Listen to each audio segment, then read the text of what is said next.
you might not be able to play again, you'll have to speak to the surgeon. And I remember I was in the player liaison's car home, me, the doctor and him, and I just cried the whole way home. And I remember, I text Kaylee saying, I just want to die, I can't go through this pain. I think everyone that signs for a Celtic or a Rangers probably think I'm going to come to Scotland and rip it up and move. It's huge. You draw a game, don't come out your house. And the whole experience was just, it was mental and just...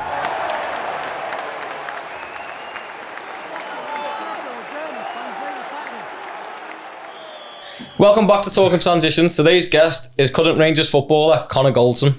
Connor, I would say thanks for coming down, but we've actually travelled up to Scotland to do this today, so thank you to G4 Podcast Studios for making this happen. I appreciate it. Thank you very much. Connor, give us a little bit of background on you, starting off at Wolves and why you left Wolves.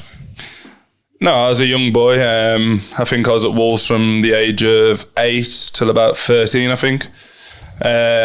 And to be fair, when I was young, I loved it. My dad, obviously, is a massive Wolves fan. He pushed me into there. And to be fair, I didn't play as much as I wanted to. I went from playing all the time to getting moved positions and moved around and then not playing. And I think I just fell out of love with it, probably the pressures of it. And you said there about moving positions. What positions was you actually playing? Started as a striker. So you used to be a striker, yeah? Little slotter? Yeah, I was just bigger than everyone, bigger and faster. And then I moved back to centre-back for a little bit. And then under the last manager I was playing with there, I was just getting moved around basically wherever to play. When did you find the age? When was the age where you found that you thought the centre-back is my position and I want to make that my position instead of getting moved around all the time? Probably a little bit after that. I went then to play Sunday League with a few of my friends just to try and enjoy football again. And then went to Shrewsbury. And when I went to Shrewsbury at 14, 15, I was playing centre-back, centre midfield, and then got put to centre-back then more often at Shrewsbury. I can remember my first training session. Obviously, we met at Shrewsbury. Yeah. And I can remember my first training session, and you're a year below me. And I always remember training, and obviously, I'm only small. Connor's about fucking 6'5". But he was just dead loud, shouting and demanding standards. So at a young age, and I remember walking away from that training session. Obviously, I was only on trial at the time, thinking, who the fuck's that kid? He must be a couple of years older than me or something. I remember Connor. I don't remember you when we played in youth teams. I don't know if that's a height thing or not. I'm not sure. Yeah, maybe standard wise, maybe. Or maybe it was lad. Yeah, maybe, I'd say. Yeah, maybe. But yeah, was that something that was always? And now obviously being a vice captain, now you're very vocal now, and you obviously demand standards all the time. But did you have that from an early age? I don't know. I think just because I was at Shrewsbury, obviously. But Nigel Vaughan from the age of, who was the under-18 manager, from the age of 14, just gave me so much belief and so much, I don't know, I just really believed in myself and believed not that I was the main man, but that I was loved by someone and that I could be myself and not have to worry about, obviously, shouting at people or demanding standards or things like that. I just think that he gave me the belief from such a young age, probably 14, probably when I met you, 15, just to go and be myself and just to enjoy. I haven't done that, Connor. Sorry, John. I haven't done that. And you just mentioned about how important it was having a manager who believes in you. Obviously, you've gone 10 years since then in your career.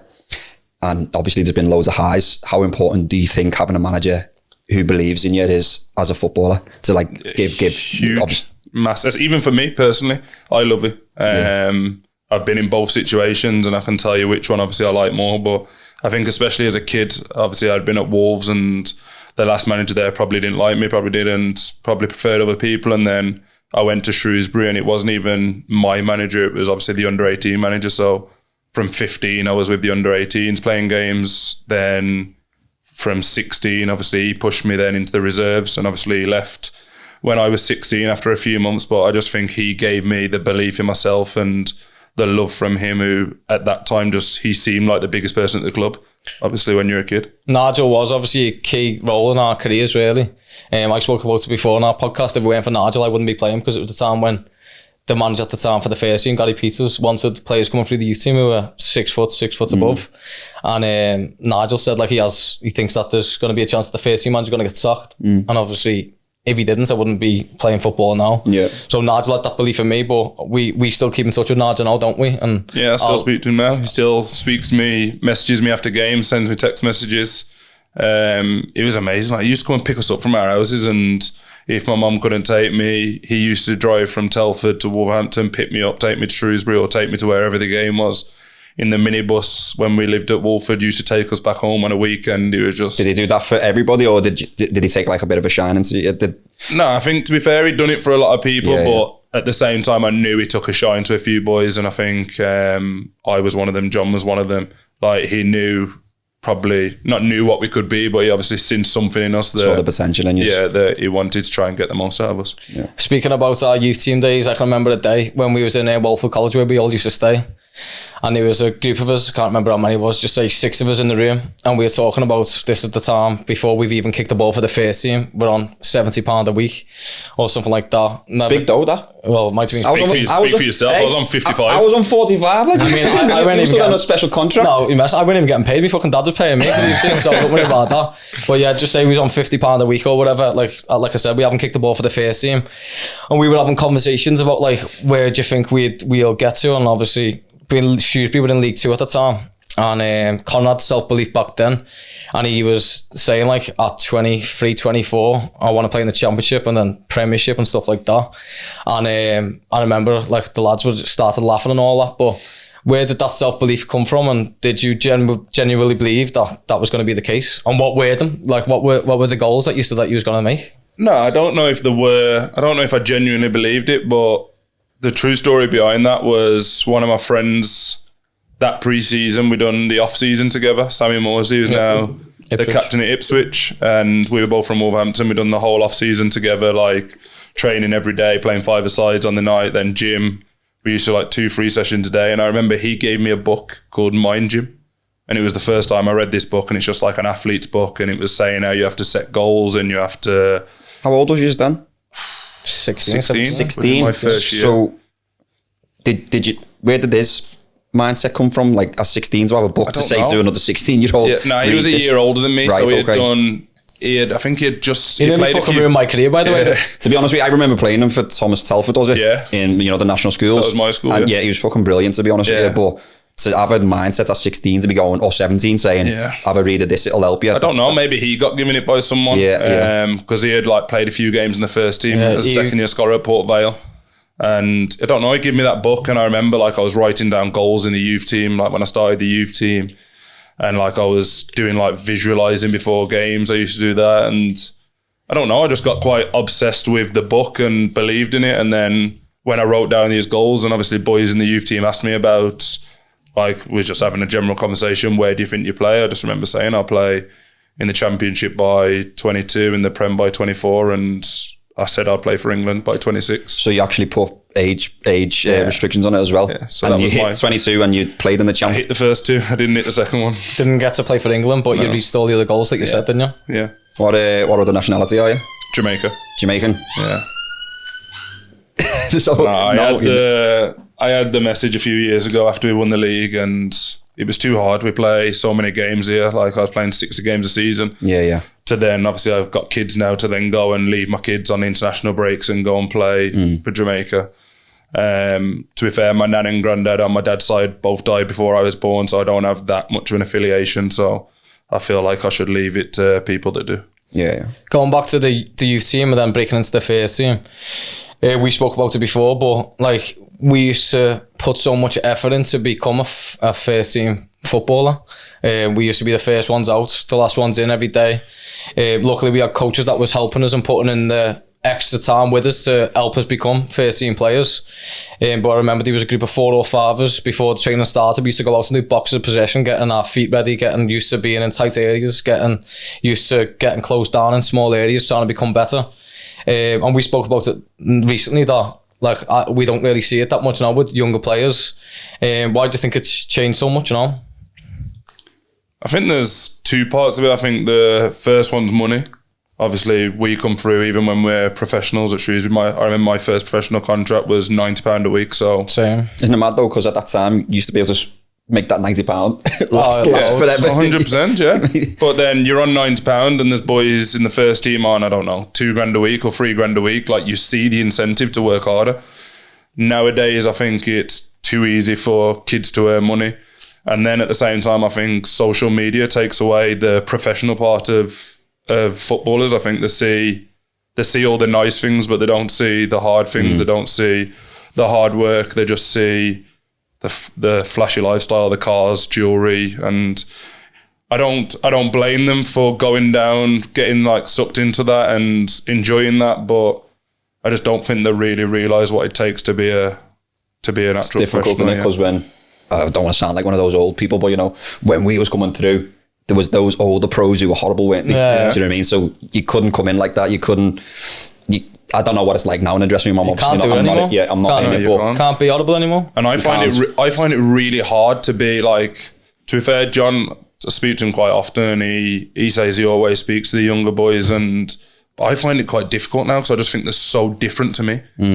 Like, so you feel like it would just be goes in one ear and out the other. Yeah. And I just like say I speak to them once and then they're just the same. I just think I can't do it. I can't do it more. Yeah. Whereas I feel like when we were kids, it was like if anyone spoke to you, do this or do that, it was like, wow, I do it every day. Receptive to it. We were made up that they'd even speak to us. I do it every day. Like you walk past boys now in the morning and like I don't know, like maybe they like are a bit scared around you, but to be fair, not the young boys in our change room, but like under 18 players, under 16 players, like they just put their head down and don't even say good morning, and you're like, if I walk past any older player, I'd be like, good morning, okay. Do you know what I mean? I'd do anything. I feel like that comes with the status though of where you are at the moment, because maybe, I'm not saying no disrespect to Shrewsbury, but obviously there's players who had great careers and stuff like that, but this is another level, isn't it? And like to you, you're only Connor, but to these players, you're Connor Goldson, who plays for the first team, vice captain as well. Yeah, but I think when I was young, I looked at those pros who had 10, 15 careers, like they were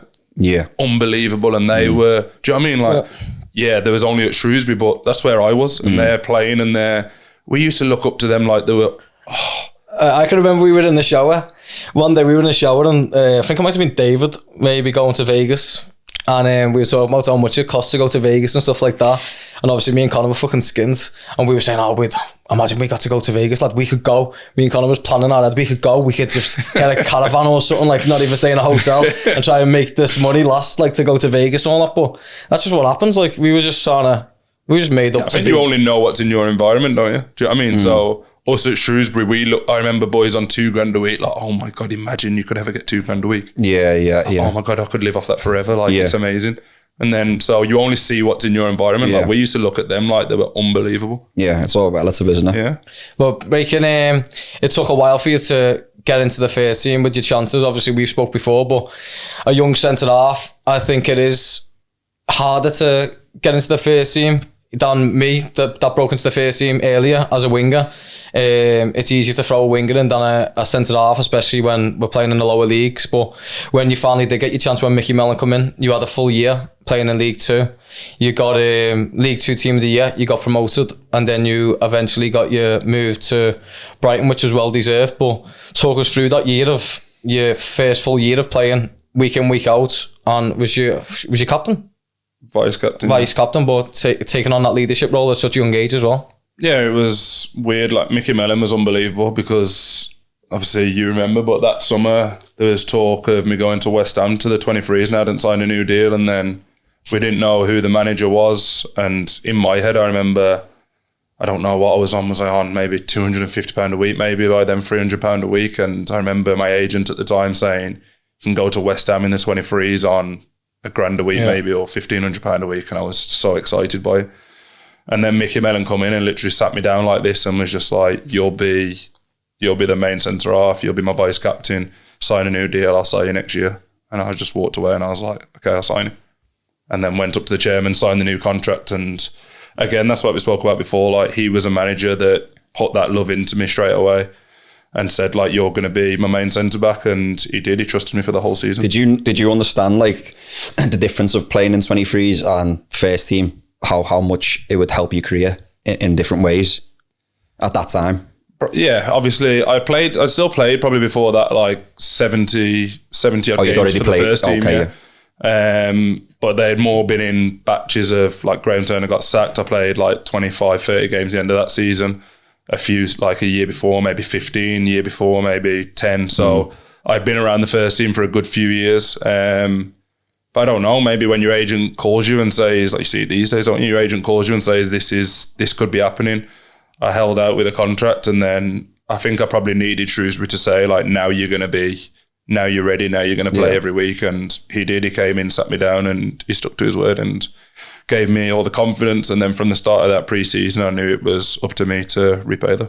And did you ever have like times when, as you said before, it's maybe a bit more difficult as a centre half being a young player? Did you ever have times as like when you saying, right, put him in as a right back and then you push him in centre half when they felt a bit more comfortable? Or? Yeah, I played a few games right back, John in front of me right wing. I played in centre mid a few games, especially like if we was winning late on. Graham Turner would always put me on centre midfield.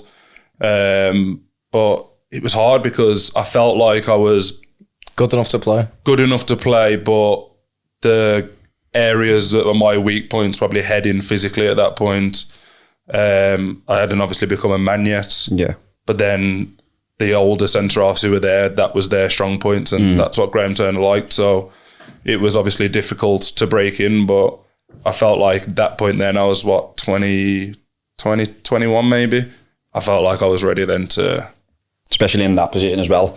Obviously, no disrespect against it, but like to the lower league managers are looking for players who can maybe win a head, win a header. Especially back then as well. Yeah, it was even worse. Physical. Yeah. But Connor's always been a ball playing centre. But I was going to say, did you find that because you see like the likes of like, I don't know, I think, Jack Rodwell and people who've gone from centre mid back to centre half, and obviously they've, found it a lot more easy.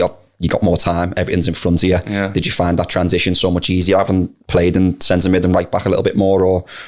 It was easy. I found the other two positions were harder, obviously because I had been playing centre back now for 3-4 years, like every week. When you got moved to right back and the line's right next to you, or you moved into midfield and you get impressed from left, right and centre, like it's easier. But that's what I'm saying. So when you went centre half, I probably found it easy, a lot more confidence to be like, right, I can step in here and like I felt that season in League Two, like I was doing stuff that I probably shouldn't have been doing. Like I just used to get the ball and just start dribbling. Like I'd never ever do that now. But I was young, I was free. The manager just said go and play. And to be fair, we had a good team in that League Two. We got promoted. I think we finished second, but our team was very good. You got promoted that year. Obviously, you got the chance to go and play in League One, but Brighton come knocking. Talk us through the time where you first found out about Brighton and how much you wanted to get the deal over the line, even though you obviously loved Shrewsbury so much, but it was time for you to move on. Yeah, and I knew it was. The manager had said it to me quite openly. As soon as we got promoted, the chairman said a price as soon as we got promoted. Brighton was weird though. I actually, the whole summer was waiting for Leeds.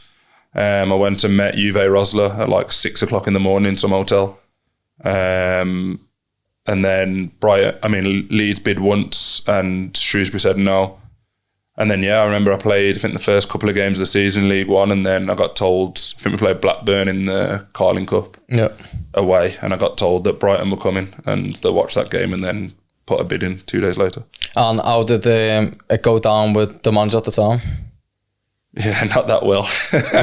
So why? Who was the manager at the time? Mickey? Mickey. So obviously Mickey loved you. It was my own fault. Yeah, so Mickey loved you. Obviously you've done unbelievable for Mickey. Mickey done well for you. But obviously the time's come for you to move on to Brighton. Yeah. How did you handle that? What happened? Well, not very well. I remember,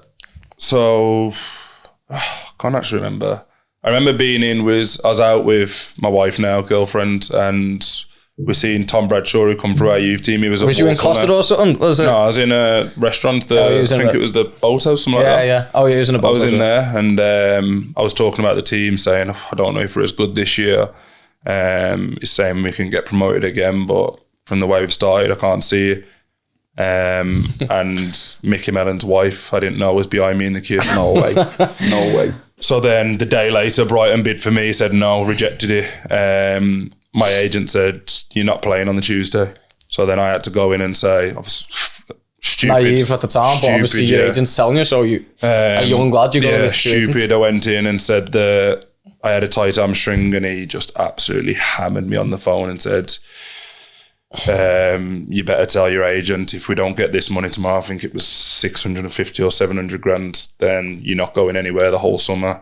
You can come in and tell your own teammates you don't want to play tomorrow. You can stand up in front of them and tell them that you don't think our team's as good as last year. And yeah, but it was stupid for me. I should have just played the game if they're gonna. What you thinking back now? What do you think if your agent's thought process was? Well, obviously, if he's got a big chance of moving to the Championship on obviously a lot more money. Thinking, don't get injured. Don't get injured. Yeah. My agent said that, like, obviously the money that I was on there at Shrewsbury compared to what it was Brighton had offered, that you can't go and get injured. He knew the deal would get done.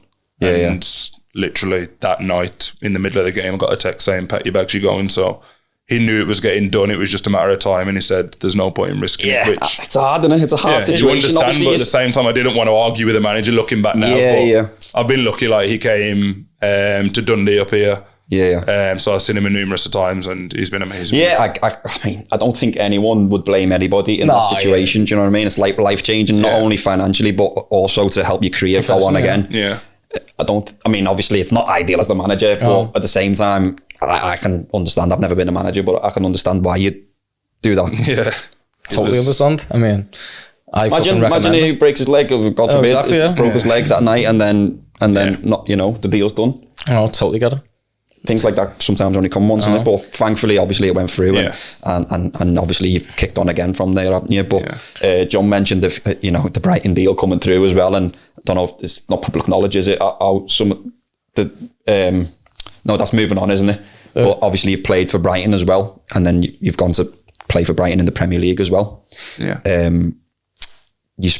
John spoke about it before, maybe saying, "This is what I want to do when I'm 26." Was it?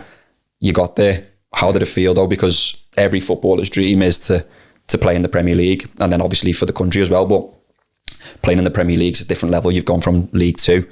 Obviously, you've thought about it in your mind, but you've actually got there now. Talk to us about your feelings going out on that pitch to make your Premier League debut. It was unreal. It was something that it was my dream from a kid.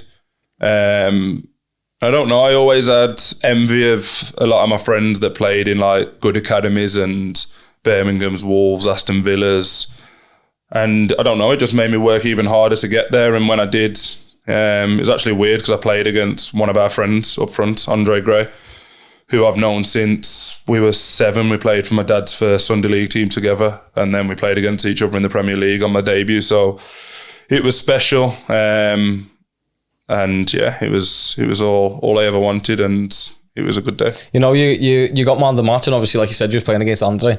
Andre's very physical. He's all arms and fucking horrible. By the way, John doesn't know how to pronounce Andre, but he always says Andre. But was he all arms not against you, or did he let you off, do you reckon? I don't know. He didn't let him off. I mean, you're mates, to be fair, at that point, I think... Was he having conversations on the pitch and that? No, just fucking silent. But I preferred playing against an Andre, because I knew he just wanted to run. I used to not like playing against taller, more physical... I don't know, I was still quite young. Maybe at that point I wasn't too bad, but especially at Shrewsbury, like anyone that wanted to run, I was all right, I used to think, because I know it's all they want to do. Whereas the big ones who used to throw you around. You're still grown into your body by this time as well. Maybe at Brighton I was near enough there. I'd known Andre years, so it was all right. And he played on his own. I think Andre's better in it too. What was the difference then? What was the difference? For obviously you've played in all these leagues up until this. 2-1 Championship, then Prem. What was the major difference that you saw? I think you see a difference at every single level. I've always said this, it's not until you jump up a level, you think like we can all watch TV now and go, oh, he's not great, or how's he playing there? And then you get there and you're like, oh, okay. When it's especially day in, day out training, you're like I remember when I went to Brighton, and this is public knowledge that Lewis Dunk was the centre-back, and never seen him play, ever. And obviously I'm a young boy at Shrewsbury in League Two, done well. And I remember Googling him and just thinking like, oh, he looks like a big dope. he is a big dog. Oh my God, wow. In the first week of training, I was like, he is unbelievable. And I've always said it, but then you realise, like, you look at Liam Rossini, who you might think, an average fullback, but he played his whole career in the Prem. And then you get there day in, day out, and you're like, oh, no one can get past him. Like, how? Like, look at him, he can't even walk like day to day. He's 34 or something, like. And then it comes to a game and you've just got that level of experience, isn't it? It's just the level jumps, and it's no coincidence that people get to that level. Do you think it's like understanding of the game, or is it ability, or both? I think it's both. I think physically they're all better. mentally they're all better, technically they're better. That's what I look at, like Premier League footballers, they're all machines, aren't they? Yeah, it's not luck. Well, you've always like been willing to learn all the time. You've always been want to look at players and get little bits from each player and all that. And I always remember used to ask you as well, what like Bruno, I don't know why Bruno's the one, but Is that the baldy one? the baldy right back. Yeah. So Bruno, I can't remember how old he was, but Bruno used to have Teched up though, weren't he? just used to have playing past it or something. Could be And the next best. minute, Connor just used to have playing past it. I mean, Did you copy him? Yeah. yeah, it's just like he He's always, playing in the Prem at 38, 39. Yeah, Like, yeah. what can I not... Like, you should see the shape of him. Like, probably lowest body fat at the club. Really? Ripped to shreds. Best on the ball. Didn't really get injured. He dressed mad. He dressed well as well, didn't Yeah, he? it's cool, He guys. had everything. Andrew be made up with that. Oh, I gas. remember it tattooed and yeah, he was, yeah. But he was my point being is that obviously you've got to the championship. Obviously, we're going to go back to the Premiership in a minute. But at this point, you've just got to the championship. A lot of people would rest. A lot of people would get to the championship and rest. You've never been that. You've always been wanting to go again and improve yourself again. Get little bits of improvement from other players that you can learn from. And even now to this day, obviously you're playing all the time, but you're always wanting to learn from other people. Before we get back onto the Premiership, just want to touch back, obviously, your time at Brighton, the first year. Was a successful year for you, really. You got into the team, you was playing all that. You got to the playoff semi-finals, Sheffield Wednesday. You was a step away from the Premiership. So your first year in the Championship, you're literally one step away, well, 2 games away from getting to Wembley and playing in the playoff final to go to the Premiership. How was that feeling of your first year in the Championship and then obviously to end the season on getting beaten in the semis? How did you take it? Yeah, it was... No, but the worst thing was the Middlesbrough game before the playoffs. Obviously, us and Middlesbrough played each other last game of the season. To get autos? To get automatic. Middlesbrough ended up going up ahead of us by 1 goal. I remember that fucking summer as well. We were on in Dubai. Yeah. And Adam Clayton. And seeing Adam Clayton, yeah. On his... Jeremy from Donny, innit? Yeah, well, don't say me mate, like, but on the jet ski. Yeah. Obviously, Donkey was with us at the time, weren't he? And obviously we were on the boat and he was fucking doing spins and all that, showing off, and then his cap fell off the sea and he couldn't get it and I was fucking made up. But no, it's... I don't know, probably the first... I think I got in around December. But before that, it was tough. I'd gone from obviously playing every week at Brighton to going up, but the jump was tough as well. Training was so fast, so small boxes and possession 11v11 in the 18-yard box, and the ball's just moving so fast. You're used to being at Shrewsbury where everything's bigger, everything's all in, and then all of a sudden you have to learn, and it's one or the other, isn't it? You sink or swim. But again, I was probably quite lucky. I had the assistant manager, Colin Calderwood. He was a centre half, and I think probably at the start said to him, like, can I work after training when I'm not playing? Then after that, he just used to take me every day and work on stuff. Obviously, he had a good career in the Prem and played for Scotland. So I was lucky in that sense that, again, I had someone. Like, I think I've always kind of had that. I had Jacko at Shrewsbury, Dave Hughes at Shrewsbury.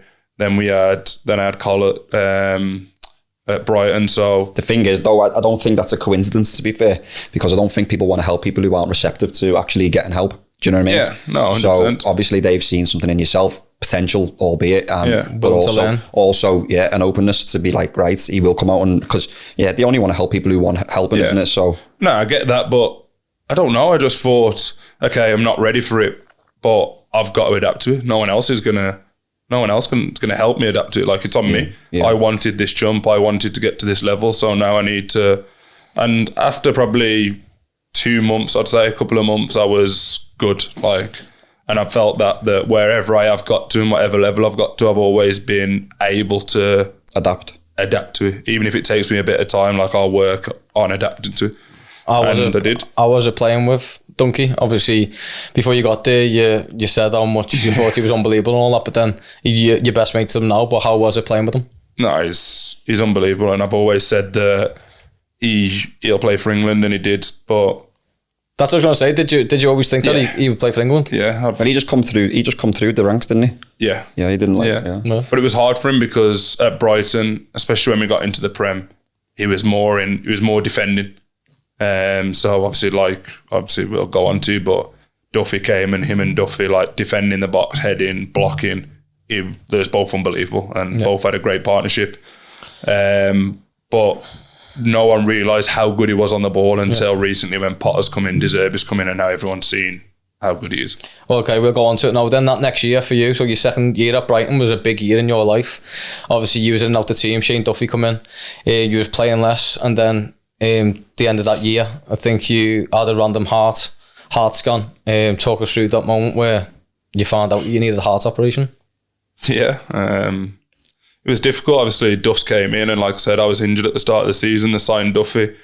That was tough to take on its own, and then them two build an unbelievable partnership, keeping clean sheet after clean sheet. I played a few games again at right back, and then when Duffs or Dunkey, one of them or both of them, got suspended, so I think I played like 7 or 8 games or something, and then in February, got to February, and we played Huddersfield away. I think it was a Friday night, and on the Thursday, we was in the hotel. Me and Dunkey just always used to sit in the room together and play on Football Manager or mess about. And the doctor knocked on the door, and he said, "Lewis, can you leave?" And I just knew. Oh, fuck off. Yeah, I knew. And he said that we're going to have to go and see the specialist. I can't be involved in the game tomorrow. I was on the bench, but you can't be involved in the squad.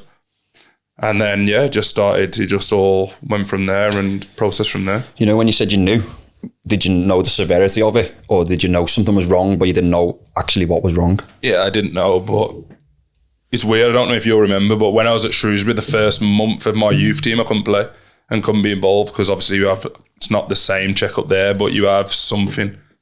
Is it the echo? You have every youth team player. I think you have the echo, and then something in mine come back wrong anyway. So the first 3 weeks, month of pre-season, I couldn't do it my first year. So obviously I'm panicking already, but then I did another run on the treadmill and it was like, all's fine, go. But then I know that my dad had a heart attack playing football. He's had 2 in his life, still alive, but he's had 2 heart attacks. I think my dad died of a heart attack. So as soon as I didn't know the severity of it and what was going to come, but I always half knew that there was something. Like when I was younger, I used to have random, I could stand up too quick and faint or black out, and I don't know, I always half knew that there was something there. Okay, and when you found out from the doctor, how bad was the news? Did he say there's a chance that you might be able to play football again? No, he didn't know. We had to go to London it was the day after the game, so the Saturday, and I went and seen the specialist in London, and that was when I got told that it was mad. He had me doing all these mad exercises, I don't know, how far can you pull your cheek out, and I'm trying to pull it out really far. Man, it's sick. My knees are the hyperextend a bit more, so my joints move more. Something to do with my fingers, can something get round, or certain fingers get round? So I'm there really trying to complete all these exercises, and then at the end is I think you've got Marfan's, which is swelling in the heart, and your aortic root is swollen. And it was tough to take. He said that potentially you might not be able to play again. You'll have to speak to the surgeon. And I remember I was in the player liaison's car home, me, the doctor and him, and I just cried the whole way home. And was you thinking, obviously when you're getting told that news, you're generally thinking, well, my football career's over here, I've worked so hard, I've managed to get me moved to Brighton in the Championship, you're so close to playing in the Premiership, your dreams, and then you're getting told that news, how else are you supposed to react to it? Why did you get told that? I thought it was done. And it's weird, little things come to your mind, we had just bought our house in Brighton, which was 650 grand, and you think, what am I going to do with that now? How are you going to pay the money? How am I going to pay for that? How am I going to live? What else do I know apart from football? Nothing. This is all I've ever worked to do. And it's obviously tough. I cried the whole way home, but then I was lucky I think it was a week later or a few days later, we went to the surgeon, and the surgeon was unbelievable. He was just like, don't worry, you'll play. Literally, as soon as I walked in the room, he was like, are you worried? And I was like, yeah. And he was like, why? And I was like, well, get a heart operation, mate. Why do you think? I'm going to have to get an operation. And he was like, don't worry. A few months you play again. And he was German, but he was so arrogant, but literally just felt like everything just lifted off. You trust them. That's all I wanted to hear. Yeah. Well, that level. It's quite sad, really, isn't it? So you just want to play footy again? Yeah, life's so much more important, isn't it? Absolutely. I mean, obviously, you can only have these feelings when you're going through it, so it's hard for me to relate to it, but I can imagine that like you said, your immediate thoughts aren't about, am I going to live? It's, am I going to be able to play football? Am I going to be able to pay these bills? Like they literally said, if it happens on the pitch, there's no resuscitating, you're dead. So basically mine was, you're at risk at 50 millimeters. And mine, I had 3 scans. One was 49. No, 2 was 49. One was 50 millimeters. So they was like, if this ever goes on a pitch or while you're exercising, like, finished. So obviously there's a lot more awareness around these conditions now, isn't there? Obviously you've got players as recent as Tom Lockyer having issues like this. Has there ever been any talk of you being fitted with a defib, or have you got one? Or no, I didn't need it. So my operation was basically they put a shield around the valve, so no matter how much I exercise, it can't expand, it can't move. And to be fair, like I have to get checkups every year, and mine's decreased in size by a couple of millimeters. I think now the last one was at like 47. So I just have to get checkups every year. I've never felt anything with it. But yeah, it's just like you say, like my whole family was more, and she was my girlfriend, then my wife now. She was obviously more thinking about my health, and you could have died and you've been playing all these years, you don't know. But it's actually quite sad, really. All I cared about was playing football. Yeah, again, I can't relate, but I think many people in your situation would probably have the same thoughts. Yeah. Their immediate thoughts would be around, can I play again? Yeah, exactly. Especially at a young age, you're not towards the end of your career, you're literally just in your peak, just before your peak, really. And it's like, obviously, it's like we said, like one of my sons now is borderline with it, and one of them's got it. My youngest one's got it. And I think that hit me harder when we found that out this year than me having it.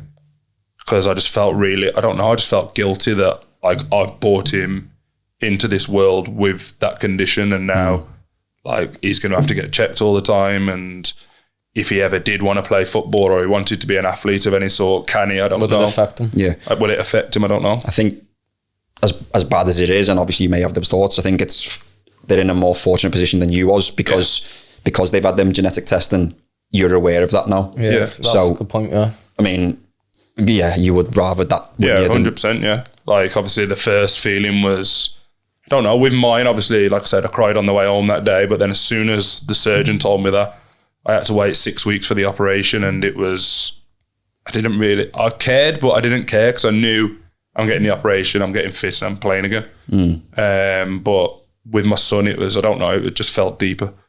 Yeah. Do you think it's important now to raise more awareness, obviously not just in football, but everything to do with heart surgeries and stuff like that now? Especially, obviously, you said before your dad's had 2 heart attacks, your granddad died from a heart attack, and obviously now you've had a heart operation, your sons have got heart problems. Do you think it's important to raise more awareness? Yeah, of course, but at the same time, it's easy for me to say because I've had it and it affects me and my family, but I don't know, he's a random person who's never felt anything going to get that checked. I don't know. I probably wouldn't have. So, like I say, it's easy for me to sit here and say and preach about it because it's affected me and my family. But as you just said, like, I'm happy now that we do know about my son. Obviously, at first, I didn't like the news and it hurt me, but no, it's a little... So at what point then how would you find out whether they can, like you said, will they be able to play? At what point do you find that out? I don't know. He needs to be checked now every year to see the rates it's growing at, obviously, and then they'll just compare it to a normal sized aortic root for his age. So I don't know. We'll just have to compare it year on year. Hopefully, the more he grows, he could grow out of it. It could get worse. We don't know. But I don't know. I'd not like him to go through the operation that I went through. But at the same time, we've got enough knowledge about it that if he does have to, we know he'll be fine after it, and there's obviously positives that can come from it. So at least we know enough about it, and we've been through it already that we know what's coming. Yeah. You know, obviously you said there you don't want your son to go through what you went through. Obviously I know this, but there was a time when you was in the hospital after your heart surgery where you was in so much pain that you had a conversation with Kaylee, your wife, that you generally didn't want to live because you was in that much pain. Yeah, it was. Obviously you came to visit me, you seen me, I was bad. They had to break my chest bone, so literally with a saw. The Brighton doctor actually came into the operation, so he actually managed to take pictures on my phone. Like, I've got the pictures of my heart and stuff like that. But yeah, they sawed straight from my chest from here to here, opened it up, done the operation. But yeah, that night, I think that was the second night. I think the first night I was full of drugs. I was out of it. And then the second night it hit me, I was in the hospital bed and I dropped the morphine buzzer and the core buzzer at the same time, and I couldn't move to get them. And the only thing I had was my phone. And I remember, I text Kaylee saying, I just want to die, I can't go through this pain. And then did she ring the hospital? Yeah, she rang the hospital and the nurse come in. This podcast is sponsored by Blythe House, financial advisors for high net worth individuals and business owners. If you're looking for advice in pensions, investments, mortgages, inheritance tax planning, life cover, business loans and asset finance, then Blythe House has the expertise for you. Head over to the show notes on whatever platform you're listening to this on to find out more. If you enjoyed this episode, make sure to like and follow the page. Thank you. But again, I was lucky. I had amazing people. Like, I think that moment, and like I've said this to her, I think that moment made me realise that I want to marry her and have kids with her straight after that. We tried for kids, but how good she was in that period for me. Obviously, you travelled down and came and seen me in the hospital. Like, Donkey came and seen me in the hospital. Mum and Dad were there living with Kaylee for the week I was in hospital. And yeah, I think it actually brought, as horrible as it was, it brought perspective to me, the people that are closest to me.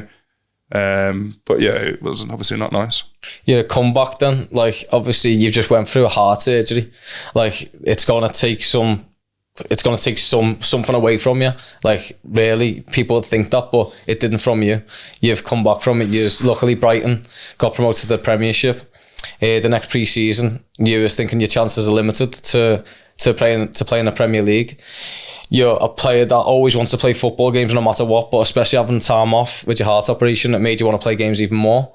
You had the conversation with Brighton about you want to go out on loan. You went to Ipswich. You went to sign for Ipswich on loan. I've got the picture. You actually got there? Connor's got there. Oh no, there's a picture. He's no signed. way. Picture with the shirt, everything. He's got it signed. He's got all the pictures took, and then Brighton pulled the plug on it. Talk us through, obviously, the disappointments at the time, but how it ended up turning out to be a great decision. Yeah, well, firstly, after the operation, you say I come back from it, but I was heavy, I was fat, I'd lost every bit of muscle. So that probably, from end of March to July was I just had to work as hard as I could. And obviously Brighton got promoted. It was unbelievable to be a part of that. The club made me feel a massive part of it. Fans were unbelievable. The club was unbelievable with me. And then, yeah, we got to pre-season. I was fine, trained the whole pre-season, did well. But I knew that Donkey and Duffy were going to be the main partnership. And I sat down with Chris Hewton and just said, can I go on loan? You know what I've been through now this last year and I need to be back playing regularly. That's not giving up, by the way. I just want to touch on that. That's you wanting to play. Yeah, football, I knew I hadn't played regularly for the last year. Yeah. And I knew, especially after my heart operation, I had to be in people's eye every week. Well, maybe I didn't have to, but I wanted to just to prove that I'm back, I'm fit, I'm healthy. It's funny, isn't it? Because some would argue you're only third choice centre half. Obviously, you're going to get a chance. Yeah. At some point, there might come a chance, and by this time, you hadn't played in the Prem, had you? Yeah. So many people would. So that's where. Yeah, exactly. I look back now, but at that point, that was my train of thought. I wanted to go and play every week and then prove that I could be a Premier League player. So yeah, I signed for Ipswich on deadline day. Brighton had someone in to replace me. He failed his medical. So I got a call about 5 p.m. saying, you have to come back to Brighton. I was gutted. I had an argument with Chris Hewton on the phone. Not an argument with him, but just saying, like, you know how much this meant to me. And he just apologised and said, literally, there's nothing I can do. You're going to be third choice this season. So come back and knuckle down. And I think it took me a few days, a few weeks, but then I seen the positive of, okay, maybe you can play in the Premier League. Yeah. And yeah, I did. And obviously not as much as I wanted to. I only made 3 appearances in the Premier League, but 3 more than most people make. So no one can take that away from you. No one can take that away from me. There was the good, the bad, and yeah. Well, we've already touched on your debut, but you're a Liverpool supporter. You managed to play against Liverpool at Anfield in the Premier League. How was that feeling? Well, I came on with probably about half hour to go and they were running riot. I think they had to win to get in the top 4. Yeah. And they were already, I think, 3-0 up. We lost 4-0 in the end. I was in the stand, Liverpool supporter with me fucking Brighton Goldson shirt on. Nah, but that's when you learn as well. The levels, just like we played Chelsea in my second Prem game. Started right of a back 3. But it was weird because after the Watford game, when I got man of the match, we played Chelsea away few days later, it was over Christmas, and he dropped me, and I was fuming. And then he brought Duffy back in, and then a month later, we had them, like the fixture spun back around, and we had them again. And all week he said, okay, we're going to match them up. It was Conte's 3-4-3. We're going to match them up, and we're going to go man for man 3-4-3. I was right at the back three against Hazard left at the front three.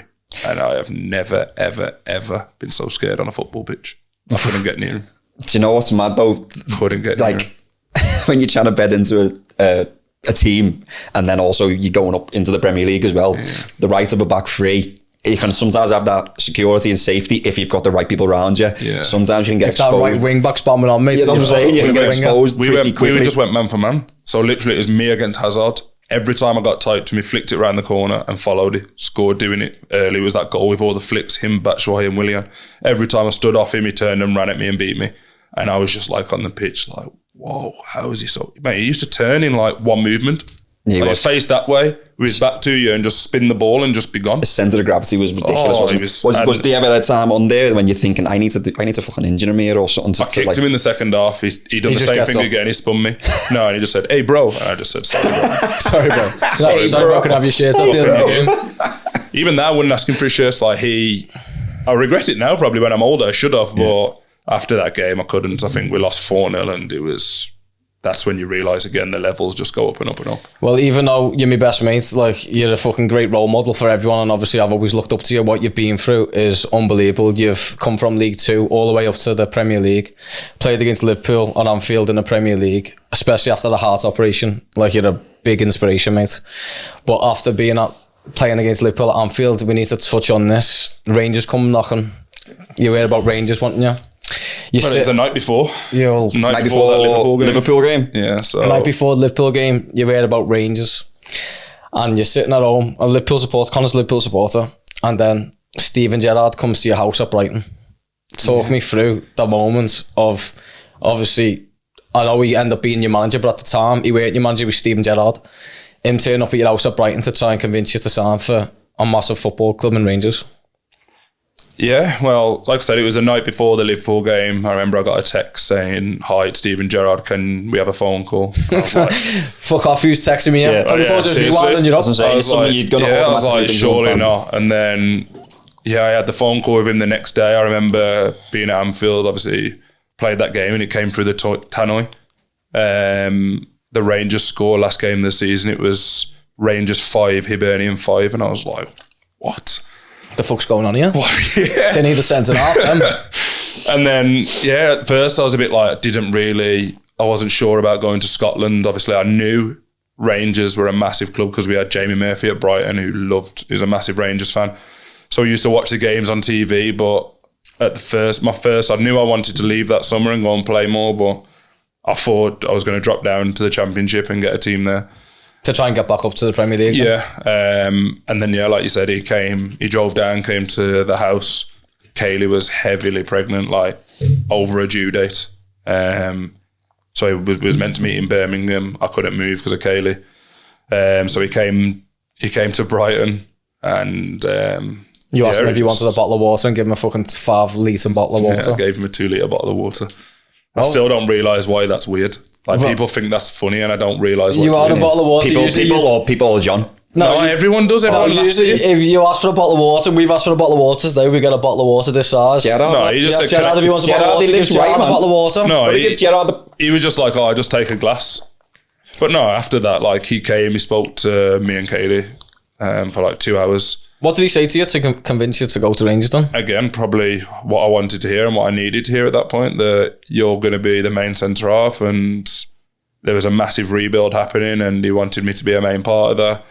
I want you to come up here and play week in, week out, and I want you to drive the team to the next level. But he just felt really confident in everything he said, and obviously because it was coming from him, not only obviously was in my idol growing up, but you believed that he had to make it successful for him. For himself. Do you know what I mean? Because it was his first job. Yeah. So he's not going to go somewhere and fail. Yeah. Because if he did, then his management's failed. Yeah. So I kind of thought of that as well, in the exposure of everyone's going to be looking at Rangers now because of him. So no, I just thought that I believed in that he would change it for the better, and that this rebuild would be it would work. And literally as soon as he left the door, I said, we're going to Scotland.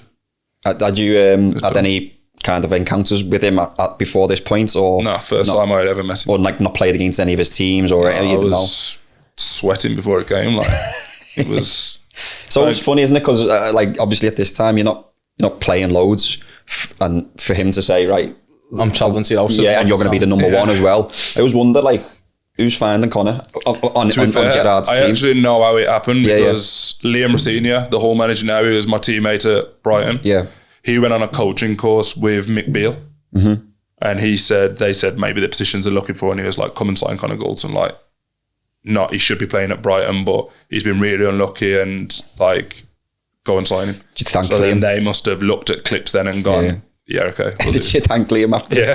To be fair, like, he was ledge with me from the moment I signed there. He was an older player, but he was always brilliant with me, and I felt like he had not a bit of a soft spot, but he just always wanted to help me. So and from there, even probably before he came to my house, I wasn't 100% convinced about come to Scotland, but as soon as he left, it was like, we're going. Well, you said before that you've always managed to adapt, but having played in the Championship and then the Premiership, maybe going to Scotland and playing for Rangers or such a massive football club, it might have been easier for a lot of people to go, but you've openly said that you found it a bit tough at the start to adapt. How hard was it to adapt?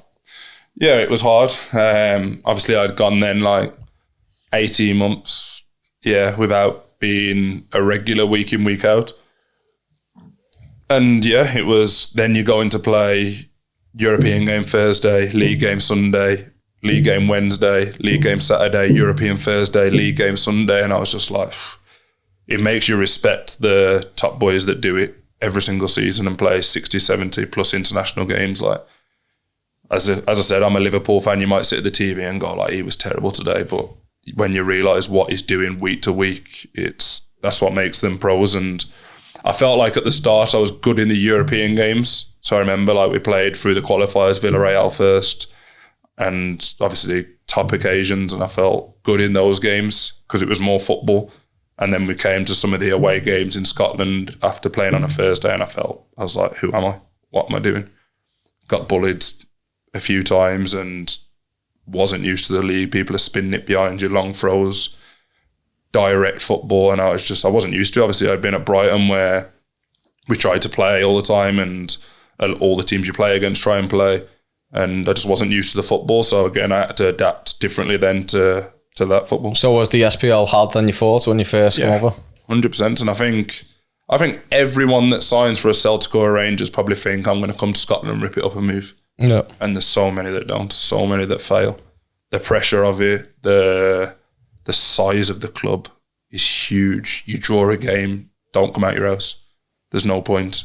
You lose a game, end of the world. Close the blinds. Yeah, literally stay in your room. Don't even go to your living room. On the flip side, if you win a game, is it back up there again? Is it? Yeah, but I don't know. You can't.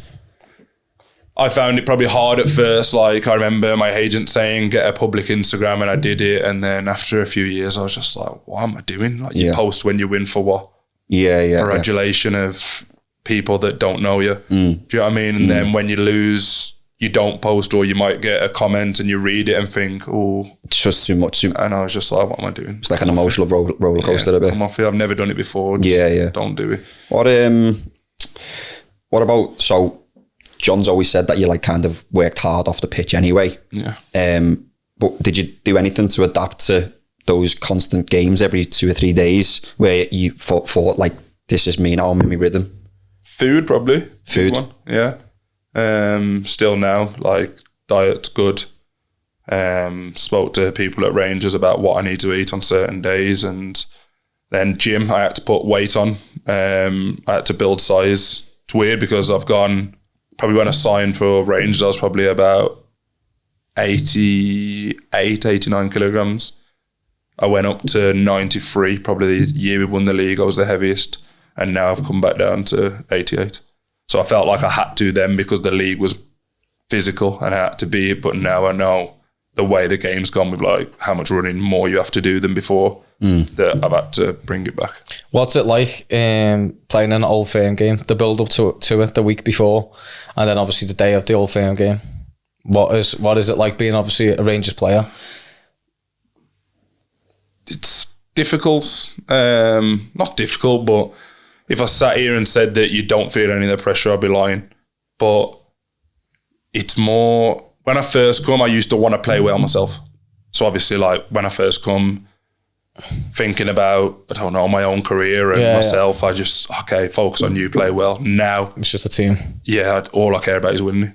Like, if I play good, if I play bad, obviously you want to play well, don't get me wrong, but all I care about is the result at the end of it. If you win, it's amazing. If you lose, it's horrendous. See, a lot of people would have that mindset of like just looking after themselves and just wanting to play well. But I know obviously the old firms are so important to you that you would have an absolute stinker as long as you just win the game. 100%. Especially now, as you get older, you realise that the prizes that you'll win as a team is more important than you.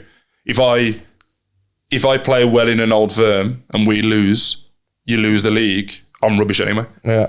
If I do bad in an old firm, you win and win the league, you're amazing. So the result trumps it all, basically. So the result wins because the old firms, realistically, it'll decide a season.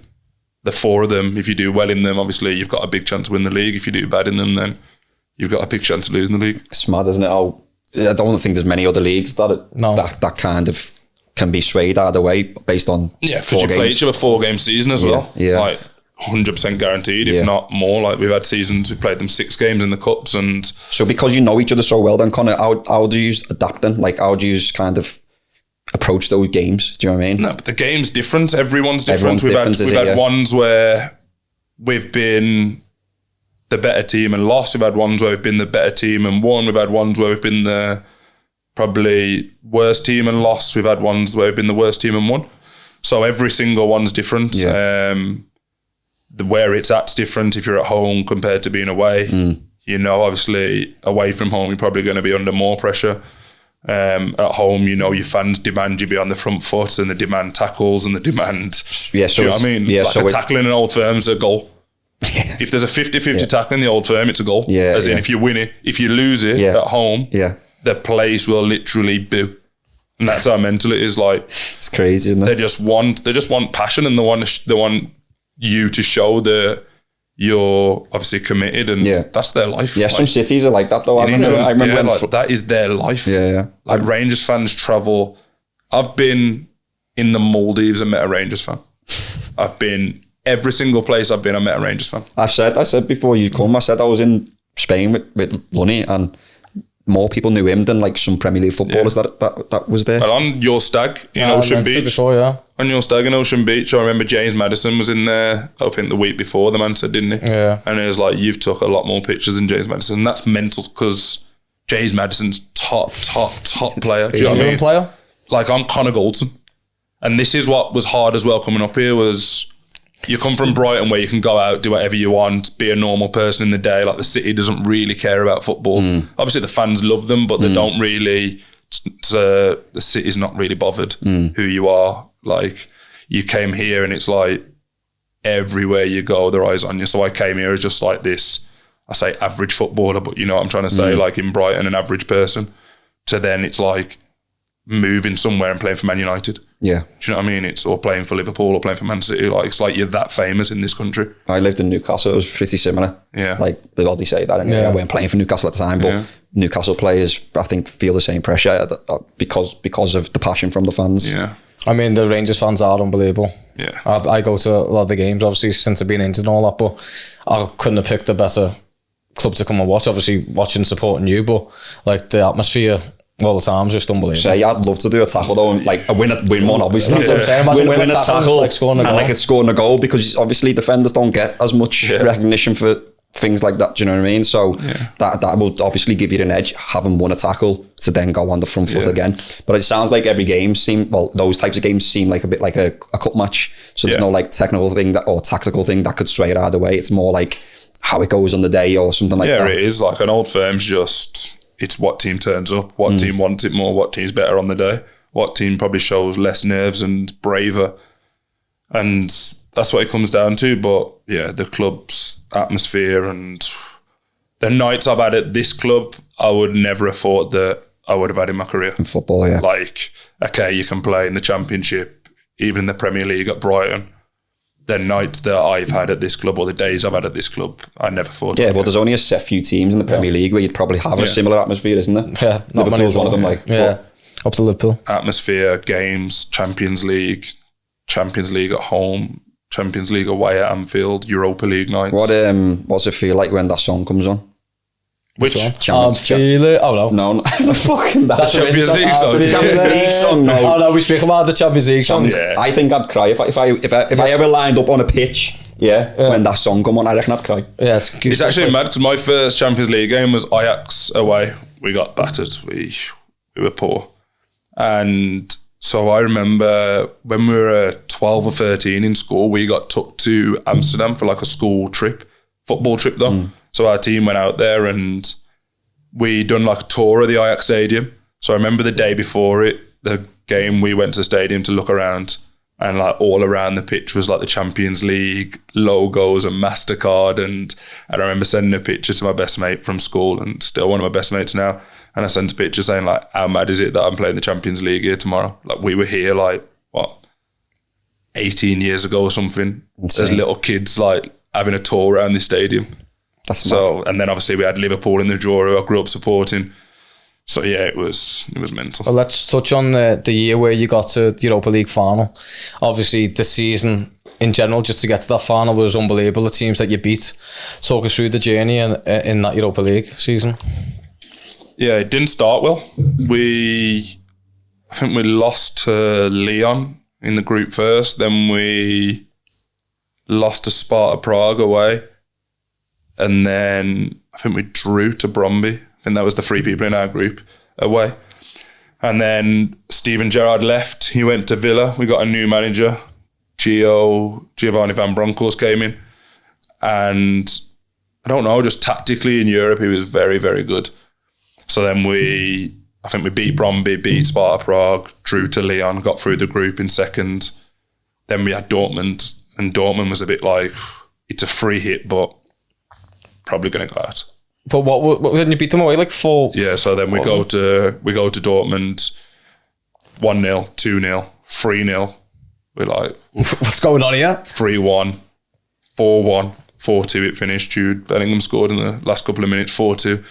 We're walking in the change room like, what has just gone on there? We're fucking heavy. Was there some ballers on that pitch for Dortmund, but just didn't turn up? Like Haaland was injured, to be fair. He was probably lucky, but there was still Bellingham, Royce, Marlon, Dutch player, Hummels. Like the team was a joke. Yeah.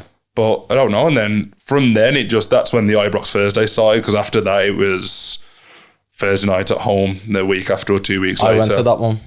And first half, we struggled. Like they were good. They turned up. We got a penalty. Tav scored. I think they made it 2-1 just before the break. So that was 5-4. Yeah. So they need one more goal second half, and then Tav scored again second half. And the atmosphere those Thursday nights was ridiculous. Didn't Bellingham say something about it? Like Bellingham was like made up with Rangers. Yeah. Wasn't he? Yeah, he was special though. And to be fair, 18. he's experienced equally as passionate fans at Dortmund as well, because you've seen that wall. Yeah, mental. It was crazy, yeah. It was massive. That's what I mean when I say like, I never thought I'd have going to play at Dortmund away. Yeah. Do you know what I mean? Like, it's huge. Like, I fucking Connor from Wolves. That's Shrewsbury's youth team, mate. Yeah, came through at Shrewsbury, now I'm playing at Dortmund. Yeah. But that's what I was alluding to before, when you were saying about like, I'm just Connor. Yeah. You're just Connor to yourself. But these are massive moments in football. Yeah. And obviously no one can take that away, do you know what I mean? Yeah. But I think when I was saying about maybe they do feel a bit intimidated because you've done some big things. Maybe, yeah. Yeah, maybe. Obviously it's hard for me to see, do you know what I mean? I feel I'm very down to earth and very approachable, not flashy in the slightest. So I don't know, I've never wanted someone to look at me and be like, who does he think he is? Yeah. Don't get me wrong, through my life has there been occasions where I've maybe got a bit too big for my boots or been a bit arrogant, maybe, yeah, probably. Which is natural, no? Yeah, but at the same time, I think especially as I've grown up, I've realised what's more important to me, and it's just family. Family and football is probably all I care about now. Well, you got through to the final anyway, the Europa League final. It fell on the day I was supposed to be getting married. Well, I did get married at home. We were getting married abroad, weren't we, like before, but you have to get legally married in England first. Yeah. And he ends up fucking getting to the Europa League final on the same day as my fucking wedding day. And Rangers put on a plane for all like his family and friends, and our 2 of the best mates got to go. And yeah, I was trying to change my wedding day to the coming. Ellie was on it, to be fair. Ellie was trying to help change the wedding day and all that as well, to want me to go, because obviously it's not every day you get to see your mate play in the Europa League final. So I was gutted I didn't get to go, but it didn't turn out how we wanted it to. Obviously we lost in the final. How was that disappointment? Yeah, it was tough. But you know what, looking back now, it was like, I would probably say that medal's probably the highest medal I'll ever get, and it's silver. Do you know what I mean? Yeah. But like, imagine saying to, when I signed for Rangers 6 years ago, you're going to play in a Europa League final. You're playing a Europa League final. Like, our team, when I first joined, was nowhere near. They lost the year before to a team called Progress in the first qualifying round. We scraped through qualification in the first year to get into the Europa League. And then, 3-4 years later, we're in the final. And the whole experience was just, it was mental, and just, you couldn't switch off from it. That was probably the hardest thing to do. Like, night before a games, I'm quite chilled. Like, the only person I really speak to is my wife. Like, on the phone, obviously I text my friends, but don't really speak about the game the next day. I just kind of try and switch off, watch a film, get treatment, whatever. Whereas it was just like every 5 minutes there was a text from anyone you knew or ever knew. Do you know what I mean? Yeah. Good luck tomorrow, mate. If you win this, you'll be a legend. Good luck, mate. Like, Rangers fans that I've met over the 6 years, all text, you'll never know what you can achieve tomorrow. So then you're like... Pressure, yeah. Yeah, just like... And got to the game. Game was rubbish from both teams. Yeah. I think it was a final where Frankfurt probably realised it was their one chance to do it. We realised it was our one chance. No one wanted to make a mistake, and I still get told now that, well, I still always see the goal was my fault. And it was weird because the whole week we had said so the left wing back Kostic always cut it back through people's legs. So I didn't drop to the front post, and then when it's come past me, I've like, I can't touch that. It's an own goal. Probably similar to the Benfica goal the other week where I did touch it. And yeah, I felt like I got blamed for that. But realistically, the run that we went on, the season that we had, and to get to a final, I think in years to come, we'll all look back, and that'll be the main memory of my time at Rangers. Well, you've been at Rangers for how many years now in total, is it? 6. 6 years. You've had unbelievable time since you've been at Rangers. You've had unbelievable nights that you'll never forget for the rest of your life. Moments that you'd never thought that you'd ever dream of in your football career. You've won trophies, you've won cups, you've won the league. What is it like being a Rangers football player? It's amazing, but it's tough. Mentally, physically. But I just think you have to come here and you have to be a certain type of person to last, because through good times, yeah, it's the best club in the world. It's amazing. The fans, the nights that you'll experience, the days that you'll experience. You don't get many clubs that can provide you with those highs, but at the same time with that, you have to take the lows that come with it. And I've been through bad patches here, and the fans can be tough. The fans are demanding, and it's hard. And then, like I say, I always want to play. So you're playing 50, 60 games a season. It's tough, but that's what you want. You're a footballer, aren't you? Yeah, I was going to say football, it's hard in it because football is a roller coaster. Yeah. But it's heightened when the roller coaster that you're on is backed by such a passionate fan base, isn't it? Yeah. Do you know what I mean? It's 100%. As you say, it takes a certain type of person, and like you said before, now the things that are important to you, your football and your family, I think it probably takes that level of character to take the rough with the smooth. Yeah, I think that's something you have to do when you play for Rangers. That if you ride that roller coaster, you can't. Yeah. I just don't think you can emotionally do it because it is so hard. But I just learned, like I said earlier, come off social media. That's one way of getting away from it straight away. don't use Twitter. Public Instagram I haven't got, so I've got just mine for my friends and family that obviously I use. But I don't know, I've never really spoke. I don't try not to the media as much as I can. I don't know if that's just more, I don't know. Just keep your head down and do your job for the football club. That's all you want to do. All I want to know is how do I want to be judged as being good at football? Well, that's the thing, innit? Obviously, all these things that come with it, they're kind of new school a little bit, aren't they? Socials, media. Obviously, media's always been around. I get it at the same time because like people are building up their profile the brand, for, obviously their personal brand. The brand to the end of their career. But I just think it comes with a whole lot of expectation and like, did you see that one negative comment? Even if there's 100 good comments, 200, 300, and then you see one or two and you think about it. Yeah. Do you know what I mean? You do. People say they don't, but I don't. Like, okay, maybe if some people don't, I think personally they're lying, but if they don't, they don't. Fair like, you're very strong if it doesn't. Because I think social media is that you're looking for attention. Yeah. You're looking for love, and you'll always see the one bad one over 100 good ones. Yeah. And I did, and I might think like, oh, why aren't I loved by everyone? Why does that person not like me, but these do? What am I doing? And realistically, like, it's so pointless. Yeah. Well, like you said, though, listen, you're playing for such a massive football club, and you've decided to take that decision to not be on social media and all that, but it all boils down to the fact of you're doing it, so all your focus is just on performing for the football club and being the best version for yourself and for the football club. And being off social media allows you to do that. You, like you said before, you don't really speak, you don't do podcasts, you don't put yourself out there.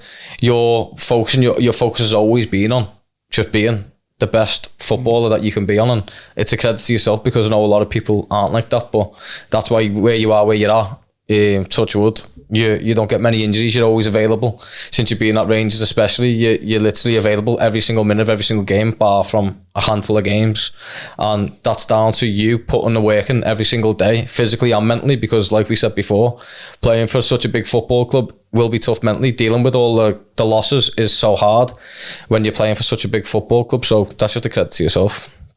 Yeah, but it's at the same time, I just think it's what you get, not what you get paid for, but it's what you get paid for one. And two, like, how long can I make this last? Like, it's easy to be good for a few years. It's easy to be good for a few games. Yeah. But consistently, realistically, I'm now 31. I want to play until I'm 38. And why can't you? Like, I watched Porto the other day. Pepe's 41, playing the Champions League, playing for his national team still. Like, it's possible. So I've always thought from quite a younger age, if I look after myself now, don't get me wrong, do I enjoy a night out every now and then? Yeah, but that's had to scale back now to only not in the season, on international breaks. Or do I have a takeaway after games? Yeah, but then for the other 6 days, I'll eat healthily and eat the right things. Yeah. So I don't know. I just think that from a younger age, I've kind of seen the bigger picture. And I've seen that if I do majority of the things right now, hopefully when I'm 31, 35, 36, my body then will repay me well. And you're in a position, obviously, as well, which those numbers can be achieved, can't they? Yeah. Do you know what I mean? Like, centre half. Yeah. With all due respect, it's kind of a little bit less running, so you can maintain that. Well, is it? I don't know. Probably it's getting more. Send me some stats today. It's the most you've ever run. Is it? Yeah, it's getting more. Oh, is that with a big centre forward that you don't like? Or? No, it wasn't. It was. We played Benfica the other day, and it was just transitions, talking transitions. It was, no, literally, it was just like end to end. Really? Like every time they got the ball, their front four were just running. Really? And it was the highest stats I've ever hit in a game. And I felt it the next day. Did you? Oh yeah. This podcast is to obviously talk about transitions, like we just said, and obviously a big transition for you would be the end of your career. I know we have conversations all the time, but what are your thoughts on obviously life after football for you? What are your plans, and does it worry you? Yeah, it scares the life out of me. I was surprised when you said that when we spoke, obviously pre-show. I was surprised when you had that thought process, to be honest with you. It worries me for two things. It worries me, one, because I know how much I need a routine. Like, I loved COVID, but COVID was the only time that I had days of like, I need to work, Like, I did. Yeah, I had down days, and to be fair, like my wife's had depression in the past, and I used to say to her, like, why do I feel like this? And she was just like, it is. That's what it is. It's not an explanation. Yeah, you can't. Yeah. Sometimes there's not a reason. It's just you have days that you feel like that. And I feel like I've always had a routine and always been in early, done training, whatever, done the gym after. And it's just having that routine of life then taken away. In the end, I enjoyed COVID. I enjoyed having more time at home with my first child. But at the start, it was tough. So don't know. I haven't got anything that I'm 100% want to go into. And then the other side is, like we spoke about pre-show, like I know I've watched all the podcasts so far and we talk about like obviously lower league players but sometimes I think that transition's easier because I don't want this to sound bad. Like I can say it because I was that person. Yeah. So it definitely is easier because the way that you're on playing football may sometimes not be too far away from the ways that you might go into post football. No, it's honestly, I'll say it as well because I listened to a podcast today and Wes Morgan obviously played in the Premier League for years and years and years. He said that obviously it's, he's finding it that he needs to be careful with how much money he's spending. Obviously when he was playing he was getting wages every month. Obviously then wages aren't coming every month, so he's have to be careful on like holidays and spending and stuff like that. So I totally get it. It's one of those, like I don't live a crazy life or like clothes and jewelry or cars. Like I'm not flashy in that sense at all, but at the same time, like I still have a lot of bills and a lot of people, family that depend on me. So when it does finish, like I've been very fortunate in my career of what I've earned and I never thought I would earn that. But at the same time, like I've got 2 kids already. One's at private school now. I'd probably want to send the other one to private school. My wife hasn't worked since I had the heart operation. She probably would want to again because she was actually quite a career-based woman, but she stopped because of my operation.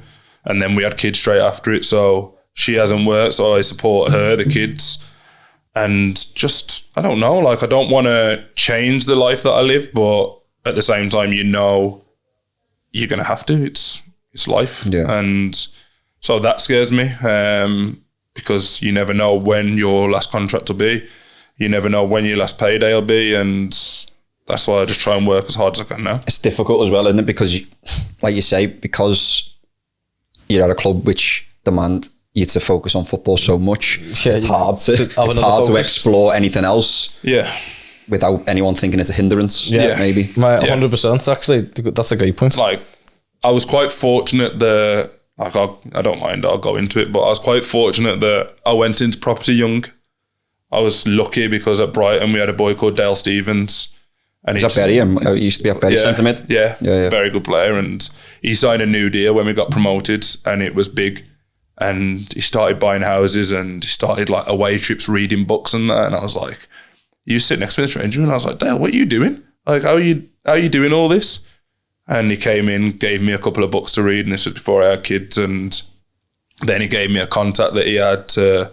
So then I looked into it, and then like I came from a family who never had money. So I just used to save, and then you read like business books and stuff like that, and it's like the worst thing you can do is save. It needs to be into assets, and I'm thinking, what the hell? Yeah. What do I do here then? Yeah.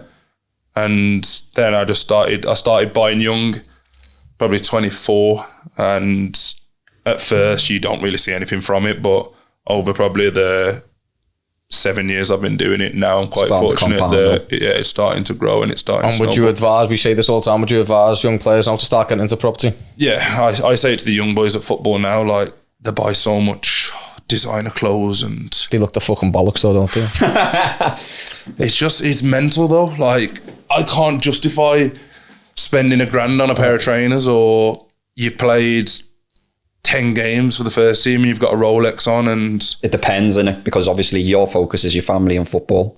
Yeah, but what's theirs? They don't know yet, do they? They've got no priorities. It's so hard on their feet, mate. Yeah. You used to wear fucking G-Shock watches, you? Yeah, because they're £100. they're wearing Rolexes. Orange G-Shock watch? Yellow. That was heavy though. No, but I don't know. I just think like they they're actually more fortunate.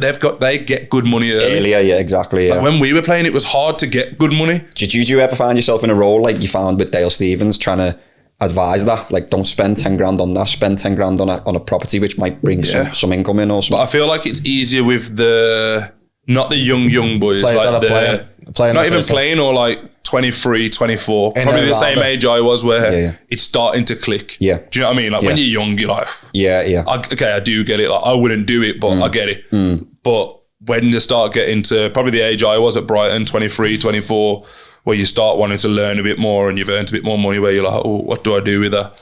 Then I try and speak to those boys. Also, I think you can only speak to people that are willing to listen and learn anyway. And obviously, I don't know this guy, but like for an example, I think that McCausland would be a guy that would be willing to listen and learn just from looking at him. Don't know why. Who's that? One of the players. One of the young boys. Nah, to be fair, he's a good kid and he works hard, and I think that's why he's got where he's been his rewards this season. And he's done really well for us. To be, no one would have thought at the start of the season he would have been anywhere near the first team, and he got his chance. And to be fair to him, like, he goes in the gym in the afternoon. Just before I left to come here, he was in the gym on his own.